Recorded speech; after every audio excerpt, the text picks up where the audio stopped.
साथियों, एक बार फिर से आप सभी का यूट्यूब चैनल पर हार्दिक स्वागत है। आज की जो हमारी क्लास होने वाली है, वो 2022 में आयोजित बेसिक कंप्यूटर अनुदेशक सीधी भर्ती परीक्षा, जो कि 18 जून 2022 को आयोजित हुई थी, उसका जो प्रश्न पत्र है, उसके जो प्रश्न है, उनके उत्तरों को देखेंगे हम कि किस प्रकार के प्रश्न बेसिक कंप्यूटर अनुदेशक परीक्षा परीक्षा 2022 में पूछे गए थे। तो चलिए शुरू करते हैं। आशा है आप जो भी बीसीआई की तैयारी कर रहे होंगे, उनके लिए वीडियो बहुत ही महत्वपूर्ण सिद्ध होगी। प्रश्न नंबर 1 देखते हैं।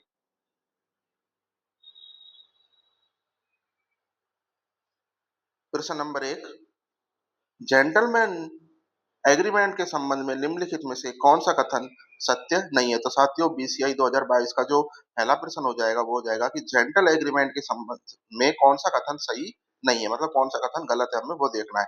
तो साथियों, कथन एक क्या है? जेंटलमैन एग्रीमेंट 1942 में हुआ था, बिल्कुल सही है। जेंटलमैन जो एग्रीमेंट है ये 1942 में हुआ था। दूसरा देखते हैं कि इसका संबंध झालावाड़ रियासत से। साथियों, इसका संबंध झालावाड़ रियासत से नहीं था, ये बिल्कुल गलत हो जाएगा। चलिए तीसरा देखते हैं, क्योंकि इसका संबंध जयपुर रियासत से था। इस एग्रीमेंट के अनुसार रियासती सरकार भविष्य में अंग्रेजों की मदद नहीं करेगी, ये भी बिल्कुल सही है। इसका भी प्रावधान था, अंग्रेजों की मदद नहीं करेगी। तो साथियों, इस प्रश्न का जो राइट आंसर हो जाएगा कि इसमें से कौन सा कथन सत्य नहीं, तो ऑप्शन बी बिल्कुल सही हो जाएगा, क्योंकि इसका संबंध झालावाड़ रियासत से नहीं होकर किससे था? जयपुर रियासत से था। और जेंटलमैन एग्रीमेंट आपको पता है 1942 में हुआ, और इसका जो संबंध है वो जयपुर के रियासत के जो मिर्जा इस्माइल थे और हीरालाल शास्त्री से था। किससे था?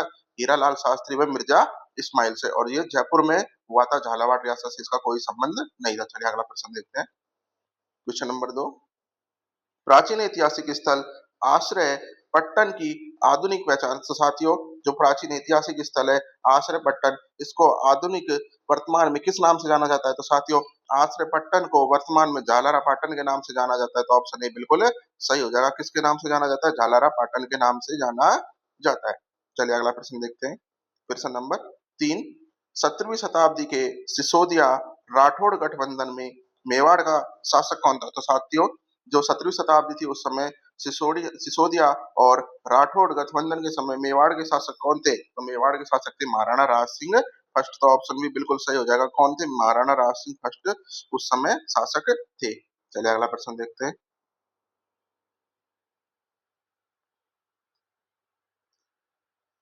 प्रश्न नंबर 4, युद्धों का कालक्रम पूछा है साथियों। प्रश्न नंबर 4 में क्या पूछा है? युद्धों का कालक्रम पूछा है। तो हम युद्धों का कालक्रम देख लेते हैं। हमें सबसे पहले हल्दी घाटी का युद्ध दिया है, उसके बाद खानवा का दिया है, और उसके बाद तराइन का द्वितीय युद्ध दिया है। तो साथियों, इन तीनों युद्धों में से अगर सबसे पहले किसी युद्ध की बात करें, तो जो तराइन का जो युद्ध था वो कब हुआ था? साथियों, तराइन का युद्ध हुआ था 1192 में। कब हुआ था? 1192 ईस्वी में तराइन का युद्ध हुआ था। फिर उसके बाद बात करें तो उसके बाद जो हुआ था वो खानवा का युद्ध हुआ था। कब हुआ था साथियों? खानवा का युद्ध हुआ था। फिर उसके बाद बात करें तो हल्दी घाटी का युद्ध हुआ था। हल्दी घाटी का युद्ध, एक मिनट हम देख लेते हैं। हल्दी घाटी का युद्ध हुआ था 1576 में। खानवा का जो युद्ध हुआ था ये हुआ था 1527 में। तो साथियों, 1192, 1527 और 1576। तो ऑप्शन 3, 2, 1 इसमें कौन सा? ऑप्शन सी बिल्कुल सही हो जाएगा, क्योंकि तराइन का युद्ध 1192, खानवा का युद्ध 1527 और हल्दी घाटी का युद्ध 1576 में हुआ था। चलिए अगला प्रश्न देखते हैं। सर्वोत्तम विलास, गज विलास, जवाहर विलास निम्नलिखित में से किस बुर्ज में स्थित है? तो साथियों, सर्वोत्तम विलास, गज विलास और जवाहर विलास ये मेहरानगढ़ दुर्ग में स्थित है। कहाँ पे? मेहरानगढ़ दुर्ग जोधपुर में स्थित है। ऑप्शन सी बिल्कुल सही हो जाएगा। चलिए अगला प्रश्न देखते हैं। हवेली चित्रकला किस शताब्दी की देन है? तो साथियों, जो हवेली चित्रकला है ये किस शताब्दी की देन है? तो ये 19वीं शताब्दी की देन है। ऑप्शन डी बिल्कुल सही हो जाएगा। 19वीं शताब्दी की देन है हवेली चित्रकला। चलिए अगला प्रश्न देखते हैं। राजस्थान की प्रसिद्ध लोक कला बेबाण क्या है? तो साथियों, जो बेबाण है ये क्या है? तो बेबाण एक लकड़ी से निर्मित मंदिर नुमा आकृति है, जिसमें भगवान ठाकुर जी की मूर्ति विराजमान की जाती है। तो इसका जो राइट आंसर हो जाएगा वो हो जाएगा ऑप्शन बी, इसका राइट आंसर हो जाएगा। नहीं नहीं नहीं, एक मिनट, लकड़ी से निर्मित सिंहासन जिस पर ठाकुर जी की मूर्ति को श्रृंगारित करके बैठा जाए, कपाटों से युक्त लकड़ी से मंदिर नुमा आकृति, ऑप्शन डी बिल्कुल सही हो जाएगा। साथ ही मैंने आपको बताया कि लकड़ी से निर्मित मंदिर नुमा आकृति जिसके अंदर भगवान ठाकुर जी को विराजमान किया जाता है, उनकी मूर्ति को विराजमान किया जाता है, तो ऑप्शन डी बिल्कुल है सही हो जाएगा। एक मंदिर नुमा आकृति होती है क्या? बेवान। चलिए अगला प्रश्न देखते हैं।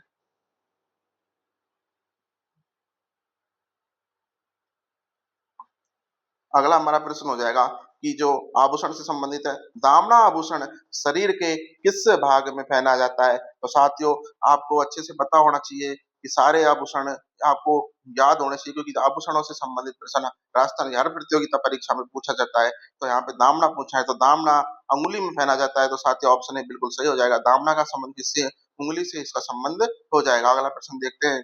स्वर्गीय इमामुद्दीन उस्ता किस शिल्प कला के सिद्ध हस्त कलाकार थे? तो साथियों ये किस कला के कलाकार थे साथियों?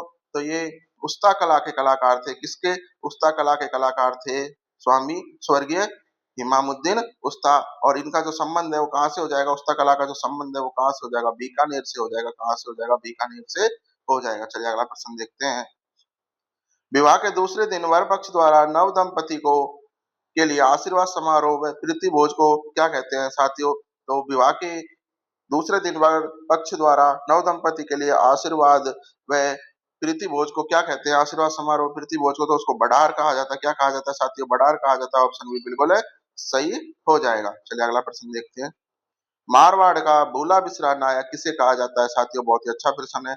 तो मारवाड़ का भूरा बिसरा भूरा बिसरा नायक राव चंद्रसेन को कहा जाता है। ऑप्शन ए बिल्कुल सही हो जाएगा। किसको कहा जाता है? राव चंद्रसेन को कहा जाता है। चलिए अगला प्रश्न देखते हैं।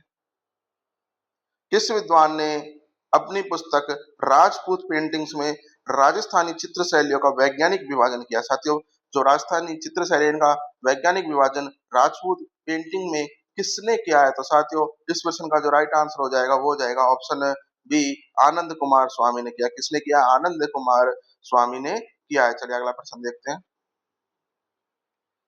प्रश्न नंबर 13।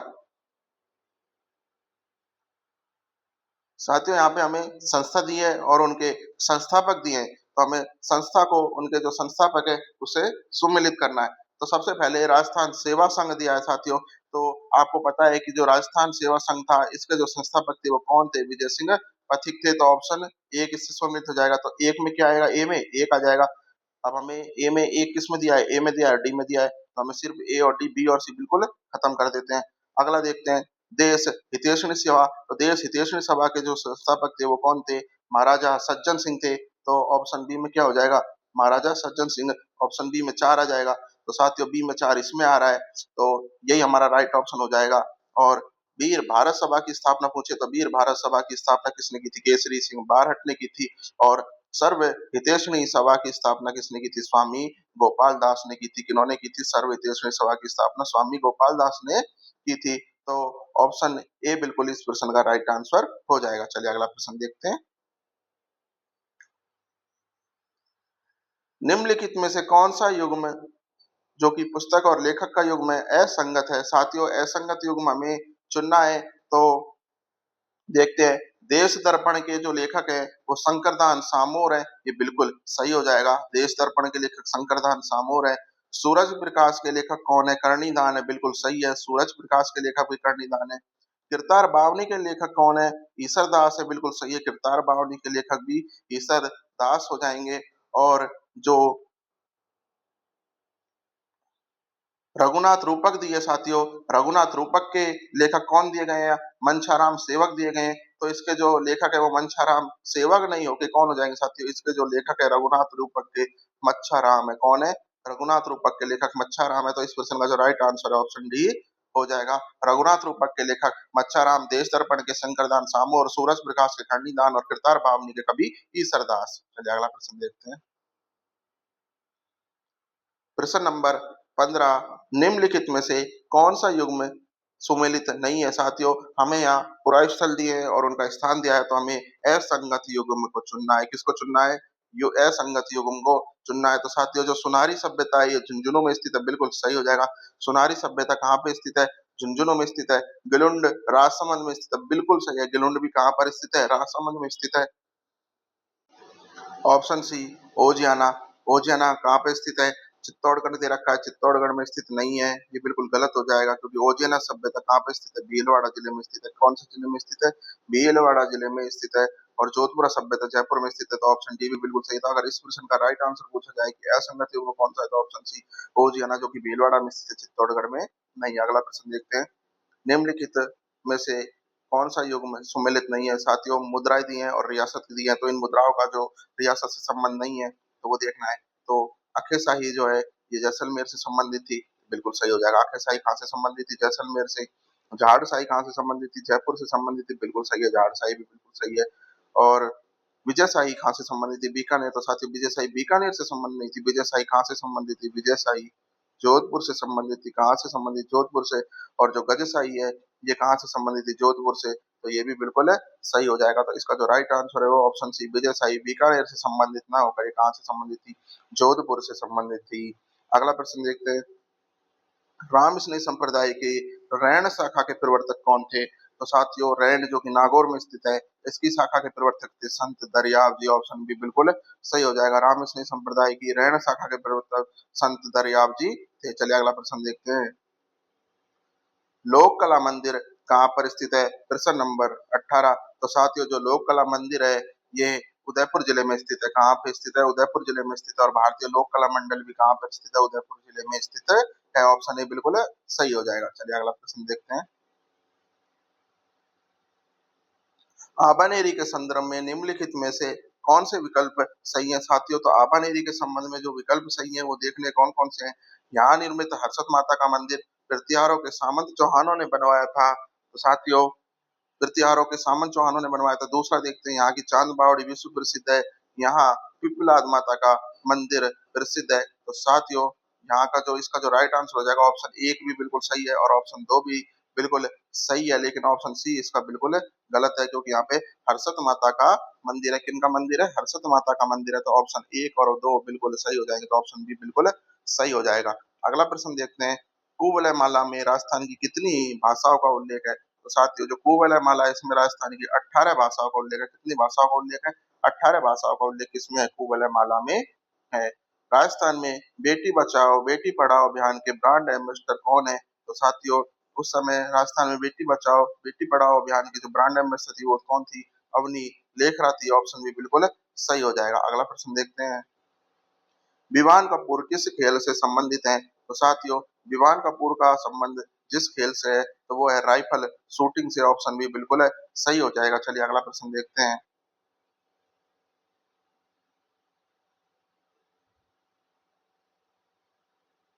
बेतुल बेगम का संबंध राजस्थान की किस गायन शैली से है? गायन परंपरा से है। तो साथियों, जो बतुल बेगम है इनका संबंध मांड गायन से है। ऑप्शन सी बिल्कुल सही हो जाएगा। अगर बेतुल बेगम का प्रश्न आ जाए तो मांड गायन आपको वहां पर उत्तर करके आना है। अगला प्रश्न देखते हैं, Rajiv Gandhi fintech digital institute की स्थापना कहाँ पर की जाएगी? साथियों, तो Rajiv Gandhi fintech digital institute की स्थापना जोधपुर जिले में की जाएगी। ऑप्शन भी बिल्कुल सही हो जाएगा। चलिए अगला प्रश्न देखते हैं, राजस्थान में महिला एवं बाल विकास विभाग द्वारा संचालित किस योजना का 19 दिसंबर 2021 को शुभारंभ किया जाएगा? तो साथियों, 19 दिसंबर 2021 की योजना है। कब है? 19 दिसंबर 2021 की। और आई एम शक्ति उड़ान योजना इसका नाम हो जाएगा। तो ऑप्शन भी बिल्कुल सही हो जाएगा। चलिए अगला प्रश्न और इम्पोर्टेंट प्रश्न देख लेते हैं अच्छे से। महाराणा प्रताप ने अपनी नवीन राजधानी चावंड में कब स्थापित की थी? साथियों, उन्होंने चावंड में अपनी जो राजधानी है उसको कब स्थापित किया था? तो 1585 में किया था। ऑप्शन सी बिल्कुल सही हो जाएगा। कब किया था चावंड में? 1585 में। साहित्य अकादमी पुरस्कार 2021 राजस्थानी भाषा के लिए किसे दिया गया है? तो साथियों, साहित्य अकादमी पुरस्कार 2021 राजस्थानी भाषा के लिए 2021 में मिठेश निर्माही को दिया गया था। किनको दिया गया था? मिठेश निर्मोही को दिया गया था। चलिए अगला प्रश्न देखते हैं, प्रश्न नंबर 28, विश्व के तीसरे सबसे बड़े क्रिकेट स्टेडियम का शिलान्यास 5 फरवरी 2022 को कहां पर किया गया है? तो साथियों, इसका जो शिलान्यास है वो चौंप नामक स्थान जो कि चौमू तहसील में पड़ता है जयपुर में, वहां पर किया गया। चौंप जयपुर में इसका शिलान्यास किया गया है। ऑप्शन ए बिल्कुल सही हो जाएगा। चलिए अगला प्रश्न देखते हैं, जून 2021 में प्रधानमंत्री आवास योजना के तहत राजस्थान के किस जिले में को देश में दूसरा स्थान प्राप्त हुआ है? तो साथियों किस जिले को प्राप्त हुआ है? डूंगरपुर जिले को प्राप्त हुआ है। किसको? डूंगरपुर जिले को। ऑप्शन बी बिल्कुल सही हो जाएगा। चलिए अगला प्रश्न देखते हैं। जयपुर थिएटर फेस्ट का आयोजन जयपुर में कब किया गया? तो साथियों इसका आयोजन मार्च 2022 में किया गया। ऑप्शन बी बिल्कुल सही हो जाएगा। अगला प्रश्न देखते हैं। निम्नलिखित में से किन वनों को अक्सर पृथ्वी ग्रह के फेफड़ों के रूप में जाना जाता है? तो साथियों पृथ्वी के फेफड़ों के रूप में अमेजन के वर्षा वनों को जाना जाता है। ऑप्शन डी बिल्कुल सही हो जाएगा। अमेजन के वर्षा वनों को पृथ्वी के फेफड़ों के रूप में जाना जाता है। चलिए अगला प्रश्न देखते हैं। निम्नलिखित में से कौन सा सुमेलित नहीं है? असुमेलित युग्म को चुनना है इसमें। तो डीपीटी क्या है? एक टीका है। क्या है डीपीटी? एक टीका है। डीओटीएस क्षय रोग से संबंधित है, बिल्कुल सही है। एड्रीनिल ये क्या है? एक हार्मोन है। और ऑप्शन डी में हमें क्या दिया? ए बी प्लस रक्त समूह, जिसको क्या बता रखा है? सर्वदाता बता रखा है। लेकिन ये सर्वदाता नहीं है। ए बी जो रक्त समूह होता है ये क्या होता है? सर्वग्राही होता है। क्या होता है? ए बी सर्वग्राही होता है। क्या होता है? सर्वग्राही। चलिए अगला प्रश्न देखते हैं।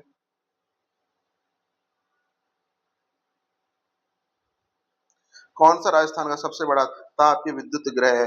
साथियों राजस्थान का सबसे बड़ा तापीय विद्युत ग्रह पूछा गया। अच्छा और इम्पोर्टेंट प्रश्न हो जाएगा। राजस्थान का सबसे बड़ा तापीय विद्युत ग्रह कौन सा है? तो साथियों राजस्थान का सबसे बड़ा, एक मिनट साथियों कुछ प्रश्न रह गए हैं शायद।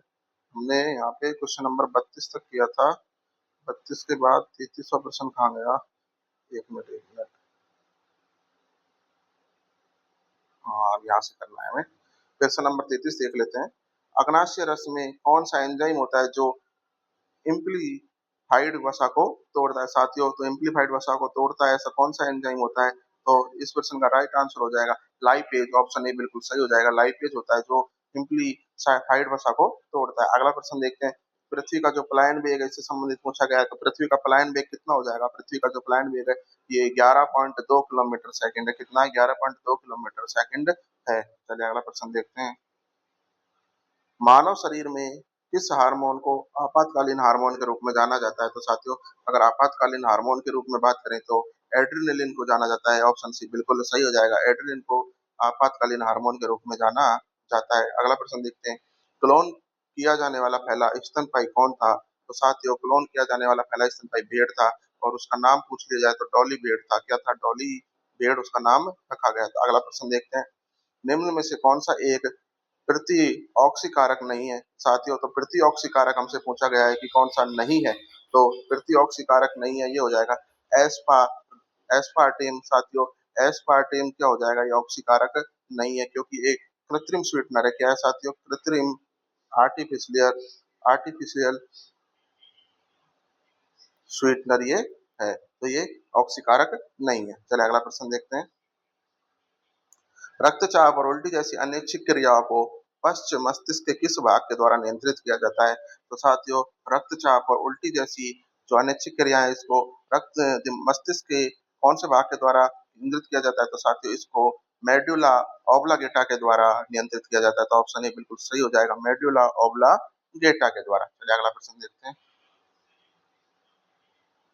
निम्न में से कौन सा जीव काला आजार बीमारी का कारण है? साथियों जो काला आजार बीमारी होती है इसका कारण कौन सा जीव है? तो साथियों इसका जो कारण है वो हो जाएगा लीच मैनिया या लीच मैनिया। ऑप्शन डी बिल्कुल सही हो जाएगा।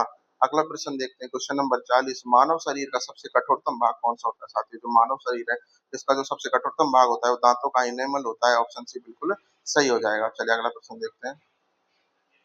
प्रश्न नंबर 41। हमें यहाँ पे कोड दिए गए हैं और हमें करेक्ट कोड बताना है। सांबर झील राजस्थान की सबसे बड़ी खारे पानी की झील है। बिल्कुल सही है साथियों। सांबर झील राजस्थान की सबसे बड़ी खारे पानी की झील है। लेकिन सांबर झील 74 डिग्री से 75 डिग्री पूर्वी देशांतरों में स्थित है। ये बिल्कुल देशांतर है जो बिल्कुल गलत है इसका। तो ऑप्शन ए बी बिल्कुल सही हो जाएगा कि केवल ऑप्शन ए सत्य है। चलिए अगला प्रश्न देखते हैं।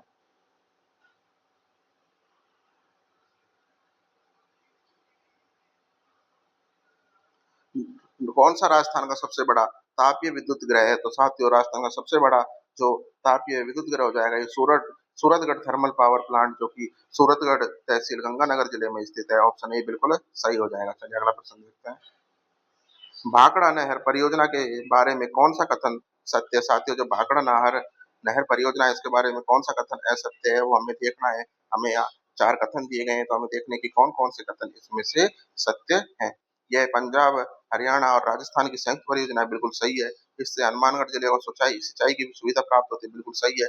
राजस्थान का हिस्सा इसमें 17.22% है। क्या है?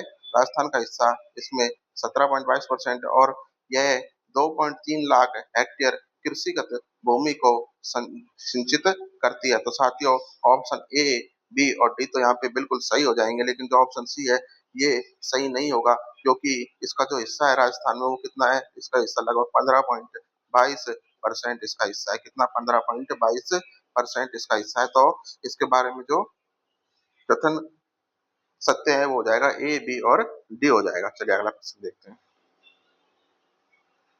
राजस्थान के किन जिलों में लाल व पीली मृदा पाई जाती है? साथियों तो लाल व पीली मृदा वाले जिले दिए गए हैं और उन जिलों का युग्म दिया गया है। तो साथियों जो लाल और पीली मृदा है ये मुख्य रूप से सवाई माधोपुर में तो पाई जाती है। तो सवाई माधोपुर हमें यहाँ दो ऑप्शनों में दिए गए हैं, बी और डी में। तो सवाई माधोपुर के साथ ही सिरोही में भी पाई जाती है। तो सिरोही, भीलवाड़ा और अजमेर, तो ऑप्शन डी बिल्कुल सही हो जाएगा कि सवाई माधोपुर, सिरोही, भीलवाड़ा और अजमेर में लाल व पीली मृदा पाई जाती है। चलिए अगला प्रश्न देखते हैं। अगला प्रश्न भी हमें सुमेलित वाला दिया गया है। यहाँ पे क्वेश्चन नंबर 45 देख लेते हैं। क्वेश्चन नंबर 45, डेगाना, मांडो की पाल, जामर कोटड़ा और गोठ मांगलोद, यहाँ पे हमें 4 खाने दी गई हैं और उन खानों का हमें जो संबंध है वो देखा बताया गया है। तो साथियों डेगाना की जो खाने टंगस्टन से संबंधित है, तो ए में क्या जाएगा? फर्स्ट आ जाएगा। यहाँ पे डी में भी दिया तो ऑप्शन ए और बी तो बिल्कुल गलत हो जाएंगे। अब देखते हैं कि बी में क्या आएगा। तो जो मांडो की पाल है साथियों, मांडो की पाल है, ये फेल्सपार के लिए प्रसिद्ध है। किसके लिए? फेल्सपार के लिए। तो बी में भी 2 आ जाएगा। अब देखते हैं जामर कोटड़ा। साथियों जो जामर कोटड़ा है ये रॉक फॉस्फेट के लिए प्रसिद्ध है। किसके लिए प्रसिद्ध है? रॉक फॉस्फेट के लिए। और जो गोठ मांगलोद है ये जिप्सम के लिए प्रसिद्ध है। किसके लिए प्रसिद्ध है? जिप्सम के लिए प्रसिद्ध है।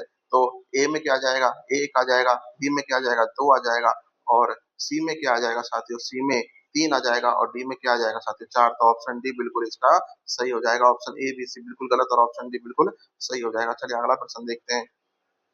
प्रश्न नंबर 46, निम्न में से कौन सा सही युग्म सुमेलित युग्म नहीं है? तो साथियों जो ईएडी जलवायु प्रदेश है ये पूर्वी राजस्थान में आता है, बिल्कुल सही है। ईएडी जो जलवायु प्रदेश है पूर्वी राजस्थान का हो गया ये। तो और डीबीडब्ल्यू जलवायु प्रदेश उत्तरी राजस्थान में आता है, बिल्कुल सही है। डीएडब्ल्यू जलवायु प्रदेश ये जलवायु प्रदेश कहाँ आता है? मध्य राजस्थान में आता है, जबकि ये मध्य राजस्थान में नहीं साथियों, ये अर्ध शुष्क प्रदेश है, तो ये पश्चिमी राजस्थान में आता है, तो ये बिल्कुल गलत हो जाएगा। और CAW ये दक्षिणी पूर्वी राजस्थान में आता है, ये भी बिल्कुल सही है। तो इस प्रश्न में जो सुमेलित नहीं है वो DAW इसका राइट आंसर हो जाएगा। चलिए अगला प्रश्न देखते हैं। जनगणना 2011 के अनुसार राजस्थान में 0 से 6 आयु वर्ग में न्यूनतम लिंगानुपात किस जिले में था? तो साथियों 0 से 6 वर्ग में जो न्यूनतम लिंगानुपात है ऑप्शन ए बिल्कुल सही हो जाएगा। झुंझुनू जिले में सबसे न्यूनतम लिंगानुपात था 0 से 6 आयु के वर्ग में। अगला प्रश्न देखते हैं। राजस्थान में प्री कैम्ब्रियन चट्टानों का आधारभूत वर्णन किसके द्वारा किया गया है? तो साथियों इनका जो आधारभूत वर्णन है वो AM हेरोन के द्वारा किया गया है। कौन सी? प्री कैम्ब्रियन चट्टानों का, कैम्ब्रियन चट्टानों का आधारभूत वर्णन AM हेरोन के द्वारा किया गया है। चलिए अगला प्रश्न देखते हैं। प्रश्न नंबर 49, साथियों यहाँ पे हमें लैटिट्यूड दिया गया है और डिस्ट्रिक्ट दिया गया है और डिस्ट्रिक्ट का जो लैटिट्यूड है वो बताना है। तो साथियों बांसवाड़ा का जो लैटिट्यूड है वो 23.3 हो जाएगा। तो ऑप्शन ए में क्या हो जाएगा? 3 हो जाएगा। ऑप्शन ए में 3 हम देखते हैं किस किस में दिया है। ए और बी में तो ऑप्शन सी और डी को बिल्कुल काट देंगे, ये तो बिल्कुल गलत हो जाएंगे। अब देखते हैं जैसलमेर का जो लैटिट्यूड होता है साथियों 69.30, तो ऑप्शन 2 इसमें बिल्कुल सही हो गया। तो ऑप्शन बी में 2 हो गया, ठीक है। अब सी में देखते हैं। तो सी का जो धौलपुर है साथियों, धौलपुर का 78.17 होता है। तो सी में कितना हो जाएगा? ऑप्शन 4 हो जाएगा। तो ऑप्शन बी बिल्कुल सही हो जाएगा हमारा। और गंगानगर का कितना हो गया? गंगानगर का हो गया साथियों 30.12। कितना हो गया गंगानगर का? 30.12 इसका हो गया। चलिए अगला प्रश्न देखते हैं। प्रश्न number 50, which is not correct. साथियों कौन सा असत्य है? तो साथियों हमें असत्य कथन देखना है। यांत्रिक कृषि गंगानगर जिले में प्रसिद्ध है, बिल्कुल सही है। यांत्रिक कृषि गंगानगर जिले में प्रसिद्ध है और बिल्कुल सही हो जाएगा। आर्द्र दक्षिणी पूर्वी मैदान सोयाबीन की खेती के लिए उपयुक्त होते हैं, बिल्कुल उपयुक्त होते हैं। आर्द्र जो दक्षिण पूर्वी मैदान है सोयाबीन की खेती के लिए उपयुक्त होते हैं। माही कंचन राजस्थान में चावल की उच्च उत्पादकता देने वाली किस्म नहीं साथियों, जो माही कंचन है इसका संबंध चावल से नहीं है। तो ये तो किसकी किस्म माही कंचन साथियों? ये तो मक्का की किस्म किसकी है? मक्का की किस्मत, ये बिल्कुल गलत हो जाएगा। ऑप्शन डी देखते हैं। सूरतगढ़ कृषि फार्म की स्थापना रूस की सहायता से की गई थी। बिल्कुल, सूरतगढ़ जो कृषि फार्म है इसकी स्थापना रूस की सहायता से की गई थी। तो ऑप्शन सी इसका राइट आंसर हो जाएगा, क्योंकि माही कंचन चावल की नहीं, माही कंचन मक्का की किस्म है। साथियों, अब आगे जो प्रश्न दिए गए हैं आपको मैथ के और रीजनिंग के दिए गए हैं, इनकी सॉल्यूशन के लिए अलग से क्लास दी जाएगी। अभी आपको राजस्थान के और राजस्थान जीके से संबंधित हिस्ट्री, ज्योग्राफी और जो साइंस से संबंधित प्रश्नों का आपको सॉल्यूशन करवाया गया था। तो आपसे आशा है कि आपको वीडियो बहुत अच्छी लगी होगी। तो आपसे रिक्वेस्ट है, चैनल को सब्सक्राइब कर दीजिए, वीडियो को लाइक कर दीजिए, ताकि आगामी आपको इसी वीडियो के नोटिफिकेशन, सभी वीडियो के नोटिफिकेशन मिलते रहें। और हमारी कोशिश रहेगी कि हम पीसीआई का एग्जाम होने से पहले कम से कम 10 से 15 इंपॉर्टेंट प्रश्नों के मॉडल पेपर आपको सॉल्व करवाएं, ताकि आपकी तैयारी को गति मिल सके। मिलते हैं अगली वीडियो में। धन्यवाद।